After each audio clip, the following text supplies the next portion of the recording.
सीखना है तो सब अंग्रेजी पढ़ें, लेकिन अंग्रेजी एक स्टेटस सिंबल ना बने।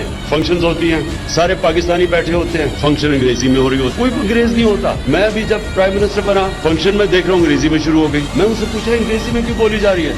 वो जी वो 2 एम्बेसडर बैठे हुए हैं, 2 एम्बेसडर के लिए सारी फंक्शन अंग्रेजी में हो गई और टीवी पे जा रही है, टीवी पे हमारे आम लोग देख रहे हैं। कितनी बड़ी तौहीन है हमारे लोगों की जिनको अंग्रेजी आती नहीं है। आप एक दूसरी जबान में फंक्शन कर रहे हैं, 80% लोगों को अंग्रेजी नहीं आती, तो उनको क्या आप क्या कह रहे हैं? क्या आप कोई निचली कौम है? आप अपने लोगों के अंदर एहसास कमतरी डाल रहे हैं अंग्रेजी में फंक्शन करके। कोई कभी सुना है कि चाइनीज बैठे हो तो वो 1-2 एम्बेसडर हो तो वो जाके अंग्रेजी बोले? कभी सुना है? कभी इंग्लैंड में सुना है कि इंग्लैंड में पार्लियामेंट हो रही है और वो फ्रेंच में बोलना शुरू हो जाए? ये कहीं नहीं होता। ये हमारी पार्लियामेंट के अंदर अंग्रेजी में तकरीर शुरू हो जाती है, सेनेट में अंग्रेजी में तकरीर। इसलिए नहीं कि वो क्योंकि वो उनको उर्दू नहीं आती, वो इम्प्रेस करते हैं कि मैं पढ़ा लिखा हूं।